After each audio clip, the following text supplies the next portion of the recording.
यहाँ इस कार्यक्रम में उपस्थित माताओं, प्यारी बच्चियों, छोटे भाइयों, मुझसे बड़े सम्मानित बुजुर्गों, नौजवान साथियों, मैं अपनी बात को रखने से पहले आपसे आग्रह करूंगा कि आप बैठ जाओ भैया। कहाँ भैया? मेरे अनुभव है और आप जानते हैं मैं बिना अनुभव के कोई बात नहीं कहता, इसलिए मेरा आपसे आग्रह है कि आप अपने अपने स्थान पर बैठ जाएं और जहां बैठने की व्यवस्था नहीं है वो थोड़े से पीछे हो जाएं। मैं इसका कारण भी आप लोगों को बताऊंगा, मैं इसका कारण जिम्मेदारी से आपको बताऊंगा, इसलिए मैं आपसे आग्रह करूंगा कि आज भाई मिल जाएगा वीडियो बन जगतगुरु सदगुरु रविदास जी महाराज के विचार परंपरा के वाहक न्यूज वाले तो कहीं जाना स्वामी अछूतानंद हरिहर जी की कर्म भूमि इलाहाबाद प्रयागराज में आराम से हो नाम सुन ले। इस 18वें प्रबुद्धजन सम्मेलन को संबोधित करने के लिए आपके बीच पहुंचा। यही खड़े थे आप। ये सम्मेलन आप लोग व्यवस्थित सहारनपुर से शुरू हुए थे। पहला सम्मेलन सहारनपुर में हुआ, पश्चिम के मंडलों को होता हुआ ये बुंदेलखंड पहुंचा, बुंदेलखंड के बाद लखनऊ और पूर्वांचल के मंडलों को छूता हुआ,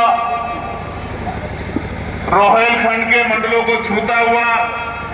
और यहां प्रयागराज में 3 बार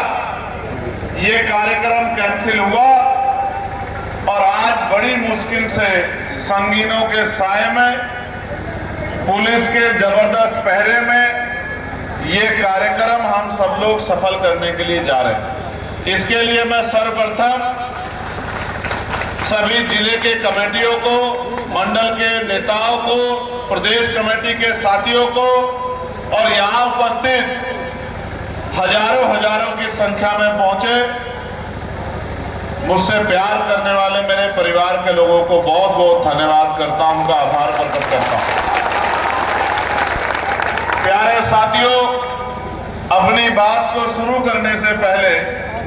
मैं बहुजन समाज में जन्मे सभी संतों, गुरुओं और महान पुरुषों को नमन करता हूं। और नमन मैं इसलिए करता हूं क्योंकि जब मैं उनके जीवन को देखता हूं तो मुझे महसूस होता है कि अगर ये महापुरुष ना होते तो आज औरों को छोड़िए, मेरे जैसे गरीब परिवार का प्राइमरी स्कूल के टीचर का बेटा भारत की सबसे बड़ी पंचायत का मेंबर नहीं होता और यहां इस मंच पर खड़े होकर अपनी बात को नहीं रख रहा हूं। प्यारे साथियों, मैंने आपको बैठने के लिए इसलिए कहा था, मेरा अनुभव है कि जब हम लोग स्कूल में पढ़ते थे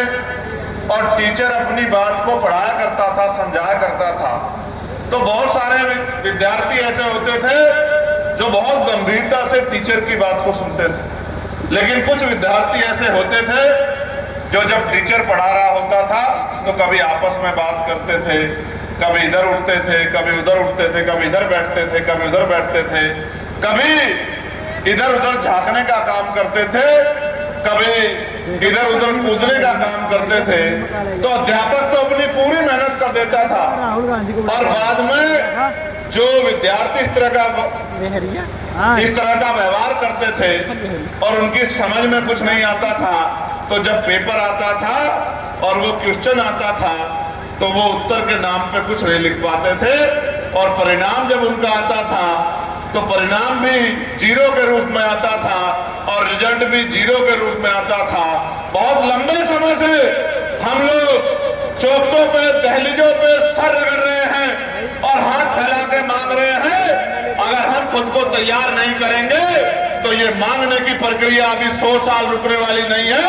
इसलिए हमें फैसला करना पड़ेगा कि हमें क्या बनना है। हमें तय करना पड़ेगा कि हमें मांगने वाला बनना है या देने वाला बनना है। तो आज तो संविधान ने सब कुछ हमारे हाथ में रख दिया है। अगर हम पढ़ लिख लें, बेहतर पढ़ाई कर लें, डॉक्टर, इंजीनियर, IAS, IPS, वकील जब बन जाए तो कुर्सियों पे बैठ के जिला भी चला सकते हैं, प्रदेश भी चला सकते हैं, देश भी चला सकते हैं। और अगर अपनी वोट को तैयार कर ले, जनमत तैयार कर ले, भाईचारा तैयार कर ले, तो वो दिन भी दूर नहीं है कि हम विधायक भी बन सकते हैं, सांसद भी बन सकते हैं, मुख्यमंत्री भी बन सकते हैं, प्रधानमंत्री भी बन सकते हैं, केंद्रीय मंत्री भी बन सकते हैं और इस देश की राजकाज को अपने हाथ में भी ले सकते हैं, अपने लोगों के आंसू भी पूछ सकते हैं, उनकी दर्द तकलीफों को कम भी कर सकते हैं। प्यारे साथियों, मैं याद करूंगा महाभारत तथा अद्भुत को। आप महसूस करके देखो कि उन्होंने राजशाही छोड़ी और लोगों की पीड़ा को अपनी पीड़ा समझ के लोगों के बीच में जाके ज्ञान अर्जित करके लोगों को समझाने का काम किया और उनके वजह से इतना बड़ा परिवर्तन आया कि जो सामंतवादी व्यवस्था थी, राजशाही व्यवस्था थी, उसमें भी मानवतावादी विचार को आगे बढ़ने का मौका मिला। उनके बाद 600 साल पहले जगतगुरु सतगुरु रविदास जी महाराज ने बेगमपुरा का विचार देके, बेगम का मतलब होता है, एक बेगम वो होती है जो राजा की होती है और एक बेगम जो है दो शब्दों से मिलकर बना है, बे और गम, यानी कि बिना गम। ऐसा राज व्यवस्था जहां किसी के जीवन में कोई गम ना हो, ऐसी राज व्यवस्था 600 साल पहले जगतगुरु सतगुरु रविदास जी महाराज ने यही बनारस से देने का काम किया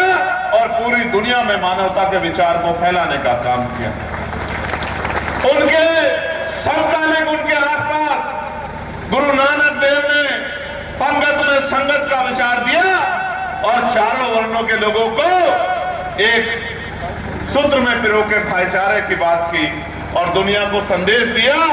कि मिलजुल के भाईचारा पैदा करके हम लोग आगे बढ़ सकते हैं। तब संविधान में नहीं था, लेकिन उन्होंने कहा कि कोई छोटा मोटा कोई छोटा बड़ा नहीं है, एक ही तरह की प्रक्रिया से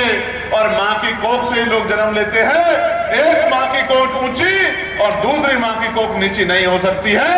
इंसान इंसान बराबर है। ऐसा ही विचार गुरु वाल्मीकि जी ने, ऐसा ही विचार संत गाडगे जी महाराज ने, ऐसा ही विचार नारायण गुरु ने, ऐसा ही विचार गुरु घासीदास ने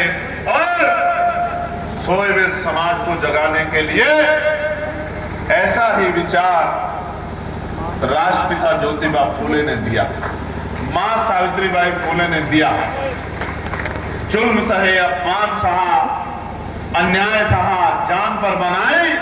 लेकिन गरीबों को पढ़ा लिखा कर मुख्य धारा में लाके उनको दो दुश्मन का एहसास करा के और उनको तरक्की का रास्ता दिखा के और अपने लिए सब कुछ निछावर कर दिया, अपना सब कुछ। अंत समय में कहते हैं कि उनके पास अपने इलाज के पैसे भी नहीं थे और मैं महाराष्ट्र जाता हूं मेरे लोगों, तो महाराष्ट्र में उनका नाम सुनहरे अक्षरों में लिखा हुआ है। इतने बड़े बड़े कंस्ट्रक्शन के काम उन्होंने किए हैं, इतनी बड़ी बड़ी बिल्डिंग और पुल बनाए हैं कि उनके मुकाबले का कॉन्ट्रैक्टर नहीं। प्यारे साथियों, ये महापुरुषों की बात जब मैं कर रहा हूं तो मैं याद करूंगा सामाजिक न्याय के उस प्रोधा को जिनको हम राष्ट्रपिता ज्योतिबा फूले नहीं, छत्रपति साहू जी महाराज कहते, जिन्होंने 1902 में 50% पिछड़े वर्ग के लोगों को आरक्षण में से हिस्सेदारी देकर जोड़कर, और जो आज भी देश में छुआछूत भेदभाव है, उस समय शेड्यूल कास्ट के, जिसको आज शेड्यूल कास्ट अनुसूचित जाति दलित कहा जाता है, उस एक दलित समाज के व्यक्ति की चाय की दुकान खुलवाकर उस चाय की दुकान पर खुद चाय पीकर सामाजिक भाईचारे का इतना बड़ा संदेश राजा होने के बाद दिया जो आज के छोटे छोटे पदों पर बैठे लोग नहीं दे पाते। और मैं बात कर रहा हूं 1902 की 50% आरक्षण, मगर यहां ये भी जान लो कि पिछड़े वर्ग का मतलब सिर्फ आज के आरक्षण, आज के संवैधानिक व्यवस्था में पिछड़ी जातियां नहीं, पिछड़े वर्ग का मतलब ऑपरेस्ट कम्युनिटी, यानी कि आज का SC, ST, OBC उस समय का पिछड़े वर्ग था। तो आप ये भी समझो कि 1902 में आज जिनको हम पाल, प्रजापति, कश्यप, सेन, विश्वकर्मा, सैनी, मौर्य, साके, बिंद, केवट, राजभर, मल्ला, नुनिया, चौहान, जाट, गुर्जर, यादव, कुर्मी, तमाम तरह की जातियों के रूप में देखते हैं और उनके बाद खुद को जाटा, चमार, बाल्मीकि